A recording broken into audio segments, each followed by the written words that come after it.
Ciao a tutti da Paolo e bentornati sul canale Cibo Dentro con una torta classica e decorata in modo ancora più classico, la crostata ricotta e cioccolato. Fate pure la pasta frolla come siete abituati, oppure se volete ottenere un prodotto più friabile e a mio parere più gustoso, iniziate sabbiando la farina con il burro. In questo modo i grassi del burro impermeabilizzeranno la farina, limitando la formazione di glutine e producendo un impasto meno gommoso. Sarà un po' più difficile da lavorare, ma con la decorazione che farò non servirà a tirare una sfoglia molto larga, quindi non sarà un problema. Dopo aver sfregato la farina con il burro freddo, aggiungete lo zucchero e mescolate il resto degli ingredienti. Poi, per dare un contrasto alla dolcezza della torta, potete aggiungere giusto un pizzico di sale. Una volta mescolati gli ingredienti secchi, legateli con le uova. Utilizzate solo il tuorlo, che è meno ricco di acqua. Anche questo accorgimento serve a limitare lo sviluppo di glutine nell'impasto. Date una mescolata all'interno della ciotola, poi, quando i liquidi sono stati in gran parte assorbiti, trasferite tutto sul tagliere per poterli distribuire in modo omogeneo su tutta la frolla. Lavorate il meno possibile l'impasto, giusto il tempo di far incorporare i liquidi alla farina e ottenere una palla liscia e omogenea. Richiudetela poi in un foglio di pellicola alimentare e lasciatela stabilizzare in frigorifero per almeno 30 minuti. Approfittate di questo tempo per preparare la farcia alla ricotta. Unite la ricotta allo zucchero a velo e con una spatola distribuitelo bene al suo interno.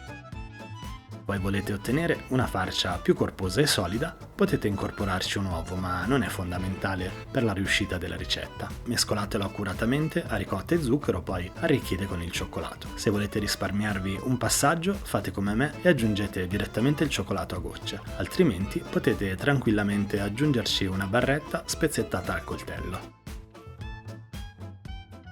La frolla a questo punto si sarà stabilizzata in frigorifero. Tiratela fuori e lasciatela prendere temperatura qualche minuto o iniziate a darle forma facendo pressione con le mani. Aiutatevi con un foglio di carta forno e con un velo di farina per limitare l'appiccicamento al piano di lavoro. Stendetela con uno spessore di circa mezzo centimetro o anche meno e fate una sfoglia giusto per poterci ritagliare un disco largo quanto il diametro della vostra tortiera. Io ne sto usando una da 22 cm e l'ho imburrata e poi infarinata. Fatto il disco, il foglio di carta forno che avete messo sotto vi sarà utilissimo per ribaltarlo all'interno della tortiera, evitando di romperlo e strapparlo quando lo sollevate dal piano di lavoro. Con gli avanzi di frolla iniziate subito a preparare le strisce di decorazione che andranno sopra. Disponetevele comode a fianco alla tortiera e riempite la base di torta con la farcia. Un impasto così umido perderà molta acqua in cottura, quindi se volete evitare che una volta raffreddata si sgonfia al centro lasciando il bordo alto e concava al suo interno, dovete realizzare una montagnetta di farcia che superi il bordo in modo che poi sgonfiandosi rimarrà comunque bello alto. Lasciate almeno 1,5 cm di base senza impasto per poterci poi attaccare il cornicione. Ricoprite la farcia con le strisce di frolla e incrociatele inclinate e non a 90 gradi in modo da avere un effetto visivo un po' meno banale. A questo punto dovrebbe esservi avanzata circa metà della pasta frolla. Formate dei salsicciotti larghi un paio di centimetri di diametro, cercando di compattarli senza lasciare aria al loro interno. Aiutatevi con le dita e con i palmi delle mani. Disponetele quindi sulla parte della base esterna che avete lasciato vuota e senza farcia. Dopo aver ricoperto tutto il perimetro esterno della torta con i salsicciotti di pasta frolla, pressate leggermente con le dita per farli aderire stabilmente alla base e premeteli tra loro per non lasciare buchi nel bordo. Premete delicatamente su tutta la circonferenza, poi infornate in forno statico preriscaldato a 180 gradi e lasciate cuocere per almeno un'ora, a seconda del vostro forno. Una volta passato il tempo di cottura, togliete la torta dal forno e lasciatela raffreddare completamente. Ribaltatela aiutandovi con un panno e poi rigelatela nuovamente su un piatto da portata.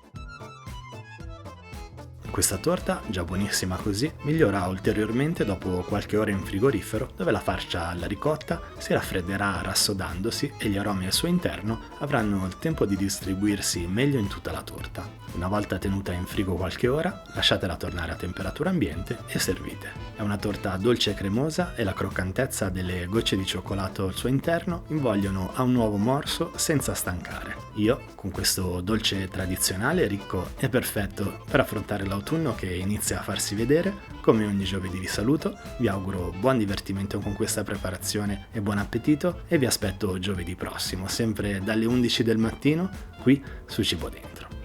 Ciao!